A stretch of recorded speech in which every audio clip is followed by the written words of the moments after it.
గోదాముల్లో బియ్యం అవకతవకల నేపథ్యంలో మాజీ మంత్రి పేర్ని నానికి ఆంధ్రప్రదేశ్ ప్రభుత్వం లుకౌట్ నోటీసులు జారీ చేసినటువంటి నేపథ్యంలో అసలు ఈ కేసులో ఏం జరగబోతోంది అనేది మనం విశ్లేషణ చేసుకునేటువంటి ప్రయత్నం చేద్దాం. ప్రస్తుతం మనతో పాటు ఉన్నారు ప్రముఖ రాజకీయ విశ్లేషకులు రాజేష్ అప్సాని గారు. సార్తో మాట్లాడారు. సార్ నమస్తే సార్. పేర్ని నాని మీద ఆంధ్రప్రదేశ్ ప్రభుత్వం అయితే లుకౌట్ నోటీసులు జారీ చేసింది. ఏంటి సార్ ఈ కేసులో అసలు నెక్స్ట్ ఏం జరగబోతోంది అంటే ఏం చెప్తారు? ఇప్పుడు వాస్తవంగా పేర్ని నాని గారి ద్వారా జరిగిన ఈ బియ్యం తస్కరింపు, బియ్యం చోరీ, నీది గాంధీ నువ్వు వాడుకున్నావనంటే దొంగతనమే దాన్ని.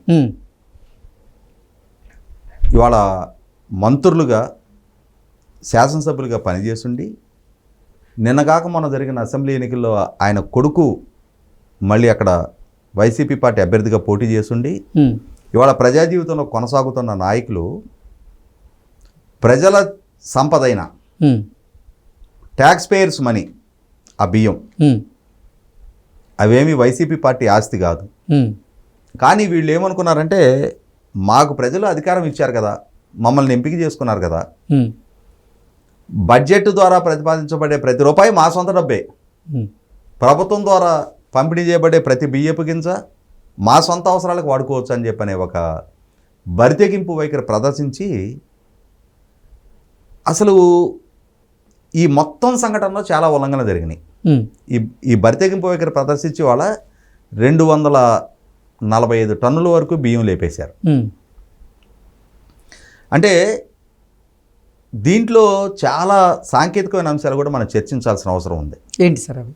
ఇప్పుడు ఒక ప్రైవేట్ కంపెనీ ఏదైనా ఒక టెండర్ పిలిచిందనుకో, వాళ్ళు వాళ్ళ కంపెనీకి సంబంధించి ఏదైనా వెండర్స్ని ఐడెంటిఫై చేస్తూ ఒక టెండర్ పిలిచారనుకో, టెండర్ అంటే మాకు పలానా సప్లై కావాలి అని చెప్పని, ఆ టెండర్లో ఒక క్లాజ్ ఉంటుంది గమనించుకుంటే, మా సంస్థలో పనిచేస్తున్న సిబ్బంది కానీ వారి కుటుంబ సభ్యులు కానీ వారి బంధువులు కానీ ఈ టెండర్లో పాల్గొనడానికి వీల్లేదు అని చెప్పని మెన్షన్ చేసి ఉంటుంది.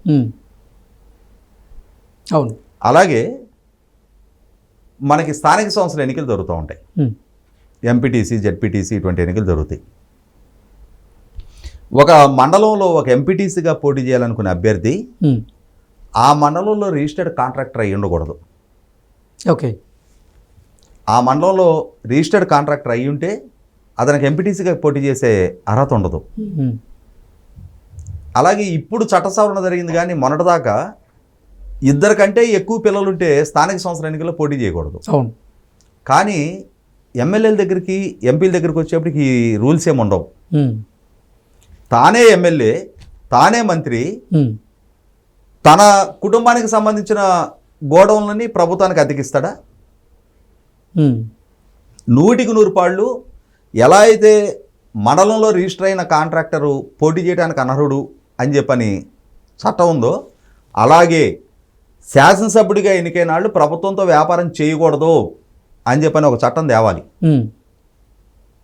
వీళ్ళు అధికార హోదాల్లో ఉండి వీళ్ళ పరపతితోటి వీళ్ళ గోడౌన్లో ప్రభుత్వానికి అతికించుకున్నారు అని అంటే, అదే ఓపెన్ బిడ్డింగ్ కనుక జరుగుంటే, వీళ్ళ రికమెండేషన్ వల్ల కాకుండా ఉంటే వీళ్ళకన్నా ఇంకా తక్కువ అద్దెకి ఇంకా వేరే గోడౌన్లు వచ్చిండేమో. కానీ ఏం జరిగింది?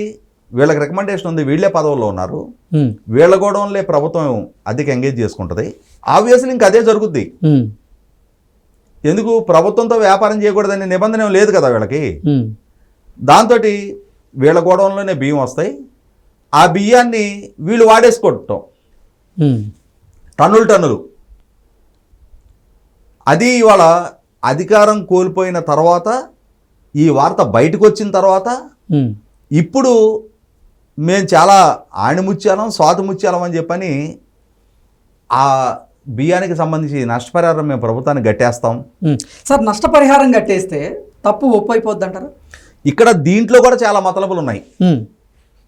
జాతీయ ఆహార భద్రతా చట్టం కింద ఉన్న రూల్ ఏంటి అంటే, రేషన్ డీలర్ల దగ్గర వాళ్ళకి ప్రభుత్వం ద్వారా సరఫరా చేయబడ్డ ఒక టన్ను ఒక రేషన్ డీలర్కి వచ్చింది అనుకున్నాం ప్రజలకు పంపిణీ చేయడానికి. ఆ బియ్యంలో కొంత క్వాంటిటీ బియ్యం తగ్గాయి అనుకో, ఆ బియ్యం ఖరీదు 43.5 రూపాయలు ప్రభుత్వ సేకరణకు అవుతున్న ఖరీదు మీద 10 రెట్లు అదనంగా ఆ డీలర్కి ఫైన్ వేస్తారు. అంటే 43.5 రూపాయలు ఖరీదు చేసే 1 కేజీ బియ్యం అతని దగ్గర లెక్కల్లో తేడా వస్తే 435 రూపాయలు అతను ప్రభుత్వానికి పెనాల్టీ కట్టాలి డీలరు. కానీ ఇక్కడ అధికారులు ఎంత అవ్యాజమైన ప్రేమ ఈ దొంగ మీద. నేను దొంగనే అట, ఎందుకంటే అతనే అడ్మిట్ అయ్యాడు. మా గోడౌన్లో బియ్యం తగ్గాయి కాబట్టి నేను నష్టపరిహారం కడతాను అని చెప్పని అతనే వాలంటరీగా ప్రభుత్వానికి లేఖ రాసి ఆల్రెడీ 1,72,00,000 రూపాయలు డీడీలు కట్టున్నాడు కాబట్టి ఖచ్చితంగా అవినీతి దొంగతనాన్ని తనకు తానుగా అడ్మిట్ అయినట్టు. కాబట్టి వీళ్ళకి మర్యాద ఇవ్వాల్సిన నష్టం లేదు. ఇతనికి మాత్రం డబుల్ ది కాస్ట్ మాత్రమే ఎట్లా వసూలు చేస్తారు? రేషన్ డీలర్ దగ్గరికి చిన్న వాళ్ళ దగ్గర ఏమో 10 రెట్లు ఫైన్ వసూలు చేస్తారా? ఈ పెద్దవాళ్ళ దగ్గరికి వచ్చేటప్పటికి ఆ విలువకి డబుల్ అమౌంట్ మాత్రమే ఫైన్ కింద వసూలు చేస్తారా? ఖచ్చితంగా అతని ద్వారా జరిగిన దోపిడీకి కూడా ఆల్మోస్ట్ అంటే మొన్న 1,70,00,000 అని చెప్పని ఎస్టిమేట్ చేశారు కాబట్టి 1,72,00,000కి డీడీలు ఇచ్చాడు. ఇప్పుడు అంటే 86 లక్షలకి డబుల్ ది క్వాంటిటీ ఇచ్చాడు. 10 రెట్లు 8,60,00,000 రూపాయలకి డీడీలు ఇవ్వాలి అతను. ఓకే. ఆ జాతీయ ఆహార భద్రతా చట్టం కింద రేషన్ డీలర్లకి ఏ విధంగా అయితే 10 రెట్లు జరిమానా విధిస్తున్నారో అదే స్థాయి జరిమానా ఇతను కూడా విధించాలి. అంటే 10 రెట్ల జరిమానా ఇతను కట్టినప్పటికీ కేసే. మళ్ళీ ఇవాళ మనం ట్రైన్లో ప్రయాణిస్తుంటాం, ఒక నోటీస్ రాసి ఉంటుంది అక్కడ, టికెట్ లేని ప్రయాణం నేరం, టికెట్ లేకుండా ఉంటే 3,000 రూపాయల వరకు జరిమానా, 6 నెలలు జైలు శిక్ష అని చెప్పని. జరిమానానే, జైలే. అంతేగాని నువ్వు జరిమానా కట్టావు కదా అని చెప్పని నీ తప్పు మాఫ్ అవ్వదు.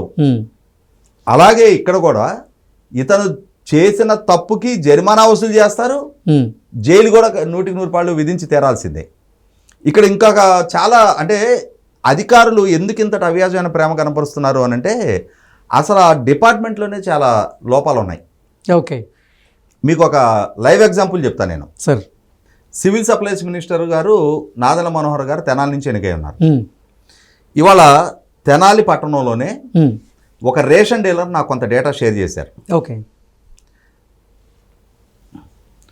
ఇవాళ ప్రభుత్వ సివిల్ సప్లైస్ డిపార్ట్మెంట్ ద్వారా వాళ్ళకి సరఫరా చేసే బియ్యం 50 కేజీల బ్యాగులు సప్లై చేస్తారు.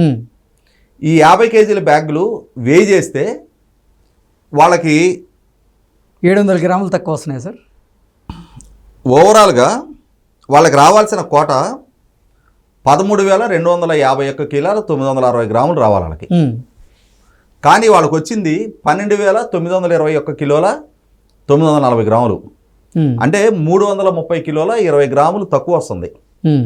330 కిలోలు అంటే ఒక డీలర్ దగ్గరే 330 కిలోలు తక్కువ వస్తుంటే, ఒక డీలర్ దగ్గరే 330 కిలోలు తక్కువ వస్తుంది. ఏం చేయాలి డీలరు? ఇప్పుడు అతను ఏం చేస్తాడు? అల్టిమేట్గా నష్టపోయేది ఎవరు? డీలర్ కూడా కాంటుపట్టి సిచ్యువేషన్లో కిలో ఇచ్చే కార్డుదారుడికి 950 గ్రాములు 900 గ్రాములు ఇస్తాడు. అంతేగాని డీలర్ జేబులోంచి పెట్టుకోడు కదా. లబ్ధిదారులు నష్టపోతారు. ఈ మధ్యలో ఎవరు చోరీ చేస్తున్నారు ఈ బియ్యం? ఇవాళ రైతుల దగ్గర ధాన్యం సేకరణ చేసి మిల్లుల దగ్గర నుంచి ప్రొక్యూర్ చేసినప్పుడు food corporation, civil supplies corporation వాళ్ళు 50 కేజీలకు 50 కేజీలు నెట్ తీసుకుంటారుగా. ఈ మధ్యలో ఈ తరుగు ఎక్కడ పోతుంది? ఎందుకు పోతుంది అంటే కొన్ని పందికొక్కులు మేస్తున్నాయి. అవి అసలు సిసల పందికొక్కుల, ప్యాంట్ షర్ట్లు వేసుకున్న పందికొక్కుల, పందికొక్కులు మొత్తానికి ఈ బియ్యాన్ని తస్కరిస్తున్నాయి. నాకున్న సమాచారం అయితే ప్రతి నెల ఇప్పుడు రాష్ట్ర వ్యాప్తంగా కొన్ని వందల స్టాక్ పాయింట్స్ ఉన్నాయి. వాటి నుంచి ఈ డీలర్లకు సప్లై అవుతాయి. ఈ డీలర్లకు సప్లై చేసే ప్రాసెస్లో ఆ స్టాక్ పాయింట్లోనే అంటే ఇప్పుడు ఒక డీలర్కి 3 క్వింటాల పైన బియ్యం తేడా వచ్చినాయి కదా. ఆ స్టాక్ పాయింట్ నుంచి ఒక 150-200 మంది డీలర్లకు వెళ్తాయి అనుకో. ఆ 200 మంది డీలర్లకు సంబంధించి వీళ్ళకి ఈ నెల ఒక 10 టన్నులో 15 టన్నులో ఇక్కడ బియ్యం సేవ్ చేసేస్తాం మనం అని చెప్పని ఈ కటింగ్ చేసినవి ఉన్నాయి కదా, ఇక తరుగు బియ్యం పంపించారు కదా, ఆ స్టాకు పాయింట్లో పనిచేసే సిబ్బందికి ఒక అంచనా ఉంటుంది కదా, వీళ్ళు దీన్ని ముందుగానే బేరం పెట్టేసుకుంటున్నారు. మా స్టాక్ పాయింట్ నుంచి మీకు ఈ నెల ఒక 2 లారీలో 3 లారీలో బియ్యం అప్పచెప్తామని చెప్పని. అంటే ఇక్కడ ఏంటంటే ఎవడి వాటా వాడు పంచుకుంటా ఉన్నారు. ఈ పంచుకున్న ప్రాసెస్లోనే చిన్నది దక్కితే మంత్రుల హోదాలో ఉన్నాళ్ళు 100 టన్నులు లేపేశారు. ఇవాళ ఇవన్నీ బయటకు వస్తూ ఉన్నాయి. సార్, ప్రభుత్వ మార్పిడి జరిగిన తరువాత కూడా ఇటువంటి అక్రమాలు జరుగుతూ ఉంటే ఆ శాఖకు సంబంధించినటువంటి మంత్రివర్యులు ఏం చేస్తున్నట్లు? ఇక్కడ జరుగుతున్నది ఏంటంటే మంత్రి గారిది ఒంటరి పోరాటం అయింది. ఓకే, మంత్రి స్థాయిలో ఆయన రాష్ట్రం అంతా పర్యటిస్తున్నారు, ఆయనే స్వయంగా రైడ్లో పాల్గొంటా ఉన్నాడు, ఆయనే ఎక్కడెక్కడ ఈ స్టాక్స్ అనేది వెలికితీస్తూ ఉన్నాడు. ఇది మంత్రి స్థాయిలో జరగాల్సిన కార్యక్రమం ఒకటే కాదు కదా.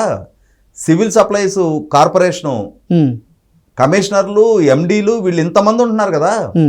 వీరపాండ్యన్ అని చెప్పని ఆయన ఉన్నాడు ఇప్పుడు ఇన్ఛార్జి కమిషనర్గా. ఆయన ఏం చేస్తున్నాడు, ఐఏఎస్ అధికారి. వీళ్ళందరూ సమిష్టి బాధ్యత కదా ఇది. ఇవాళ పేరు నాని అంశం బయటకు వచ్చింది. ఇప్పుడు మనకి ఈ రోజుకి నేను ఇప్పుడు చూపించిన లెక్క మొన్న డిసెంబర్ 1వ తారీఖు రోజు వచ్చిన స్టాక్కి సంబంధించిన లెక్క. అంటే ప్రతి డీలర్కి ఈ విధమైన కోత పడతా ఉంటే దాన్ని ఎవడో మధ్యలో ప్రభుత్వం చేత నియామకం చేపట్టబడ్డ ఉద్యోగులు, పర్యవేక్షించాల్సిన ఉద్యోగులు. ఇక్కడ ఏమవుతుంది, డీలర్లు కనుక ఏంటి మాకు తక్కువ పంపించారు అని అంటే మీ మీదకి విజిలెన్స్ వాళ్ళని పంపించాలని చెప్పని బెదిరిస్తారు.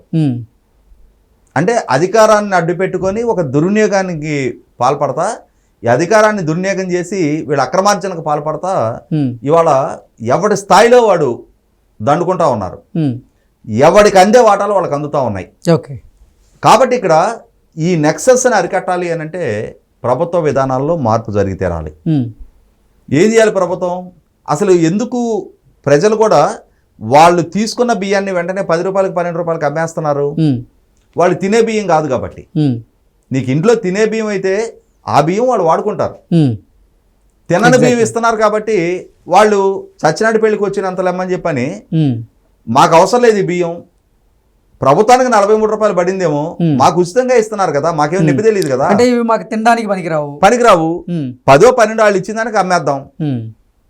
సో తినడానికి పనికి వచ్చేటువంటి బియ్యం ఇస్తే ప్రభుత్వం అయితే తినడానికి పనికి వచ్చే బియ్యం అని ఇవ్వాలి.